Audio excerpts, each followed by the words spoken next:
Hello everyone, welcome to my channel which is welcome to study.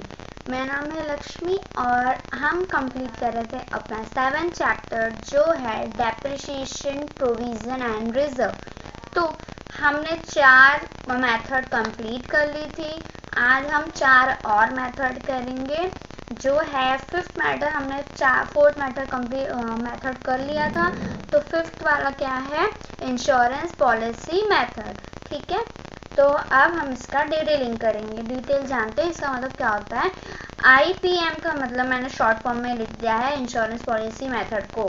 ठीक है, तो उसका मतलब क्या होता है, is taken from the insurance company. मतलब जो इंश्योरेंस पॉलिसी मेथड है वो क्या होता है, हम कोई भी चीज़ इंश्योरेंस लेते हैं वो इंश्योरेंस कंपनी से लेते हैं for an amount which is sufficient. कुछ अमाउंट जो हमारे लिए सही होता है, फ़ायदा होता है, ठीक होता है, for the replacement of an assets. किसके लिए, एसेट्स को बदलने के लिए, रिप्लेसमेंट करना, एक्सचेंज करने के लिए। ठीक है, तो उसको बोलते हैं इंश्योरेंस पॉलिसी मेथड। ठीक है, it is similar to a sinking fund method. Sinking fund method मतलब depreciation fund method. Only difference is we take a insurance policy instead of a investment. ठीक है, मतलब सब सिमिलर है, ठीक है, लेकिन तो इसमें क्या है, दोनों सिमिलर है लेकिन सिर्फ फर्क इतना है कि हम इन्वेस्टमेंट की जगह इंश्योरेंस लेते हैं, इंश्योरेंस अमाउंट लेते हैं। ठीक है, तो ये होता है इंश्योरेंस पॉलिसी मेथड। समझ आ गया। अब कुछ जनरल एंट्री है, याद है, इतना याद रखना, इंश्योरेंस पॉलिसी मेथड और जो डेप्रिसिएशन फंड मेथड, दोनों की जनरल एंट्री सेम होती है, बस कुछ दोनों सेम ही एंट्री है, पर इसमें क्या है, इंश्योरेंस पॉलिसी मेथड लगा देना है या डेप्रिसिएशन फंड लगा देना है। ठीक है, तो आप कोई भी एसेट जब परचेस करते हो तो DIP का मतलब है डेप्रिसिएशन इंश्योरेंस पॉलिसी मेथड। ठीक है, account debited to bank account. फिर प्रीमियम, अगर पे कर रहे हो, ठीक है, इंश्योरेंस पॉलिसी पे आप प्रीमियम पे कर रहे हो तो depreciation account debited to depreciation fund account हो जाएगा।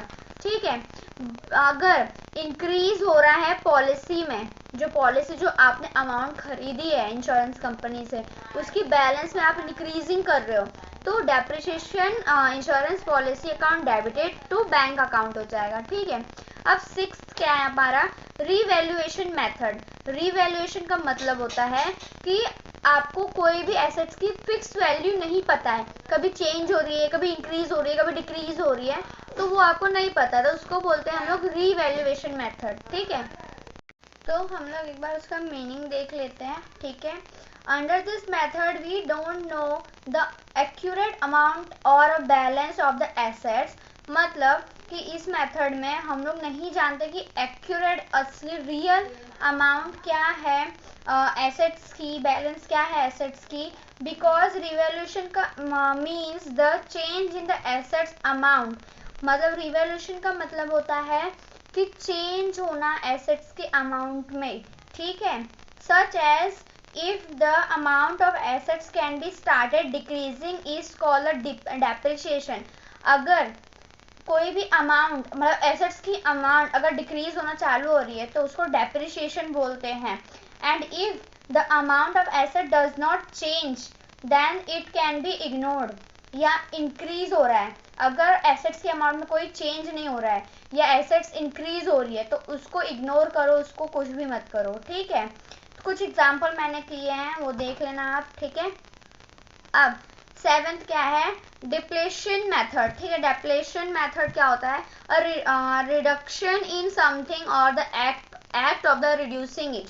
मतलब डिप्लेशन मतलब कम होना, रिड्यूस होना, कोई चीज में कम होना। ठीक है, increase expenditure has cause a depletion is in capital. ठीक है, तो डिप्लेशन का मतलब होता है कि आप एक्सपेंडिचर कर रहे हो, मतलब खर्चे कर रहे हो बहुत ज़्यादा।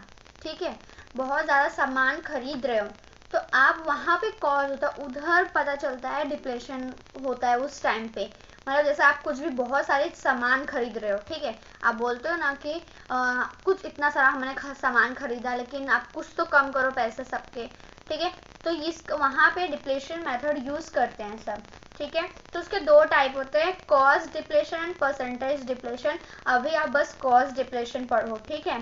तो कॉस्ट डिप्लेशन का फॉर्मूला क्या है, डीए लिखा है, मैं डी अलाउसेंस लिखा है, एक डीए लिखा होगा तो मतलब डी अलाउसेंस, ठीक है, मतलब डेप्रिसिएशन डिप्लेशन अलाउसेंस, ठीक है। तो क्या है, number of a unit sold, मतलब जितना भी आपने बेचा है, एडजस्टेड बेस मतलब जो भी दिया है, ठीक है, मल्टीप्लाई करना है ये जो अलाउसेंस दिया होगा उससे, डिवाइड किससे करना है, total number of a recoverable unit, जितना भी कवर किया है उसने उससे। जैसे एग्जांपल दिया है, कॉस्ट बेस 1,20,000 है, टोटल रिकवरेबल क्या है, वैल्यू 1.5 MBF है, फिर amount sold this year 0.5 MBF, ठीक है। तो आपको ऐसे डिवाइड करोगे, मल्टीप्लाई करके अपना 40,000 आपका ये कॉस्ट डिप्लेशन आ जाएगा, ठीक है। अब 8 क्या है, मशीन आवर रेट मेथड, ठीक है। तो ये हमारा पूरे 8 मेथड कंप्लीट होते हैं, ठीक है। अच्छे से ये मेथड समझना तभी सॉल्व कर पाओगे, और कोई भी मेथड आपसे पूछ सकते हैं तो प्लीज़ इंश्योरेंस का बोला हो तो आप समझ जाना कि इंश्योरेंस का है। और अगर दो, देखो मैंने बताया था इंश्योरेंस के दो है, दोनों सिमिलर है तो दोनों पूछ सकते हैं, या तो दोनों मेथड पूछेंगे या फिर दोनों में से कोई एक पूछेगा, ठीक है। तो अच्छे से करना, बाकी सब अलग है, सब आपको अच्छे से जनरल एंट्री याद होनी चाहिए, कंप्लीट आपको आ जाएगा ये मेथड, ठीक है। तो ये आज का सेशन यही खत्म करते हैं, मेथड हम लोग कंप्लीट कर लिए हैं। अब इसके आगे के टॉपिक हम बाद में डिस्कस करेंगे, एक एक करके हम लोग थोड़ा थोड़ा करके हम देखते हैं, नहीं तो फिर हमें समझ नहीं आएगा। थियोरी अच्छे से करोगे, अच्छे से रीड करोगे, एक बार रीड करो, समझ लो, ये नहीं कि एक बार रीड किया फिर उसको समझने का, नहीं, रीड करते जा रहे तो उसको समझते भी जाओ, रीड हो गया फिर समझो, उसको समझो, फिर उसके बाद करोगे तो आपको अच्छे से आ जाएगा, ठीक है। तो वीडियो यहीं कंप्लीट करते हैं, एंड करते हैं, ठीक है। Thank you so much for watching my video. If you like my video then like, subscribe and click the bell icon to get your notification in your YouTube. Thank you.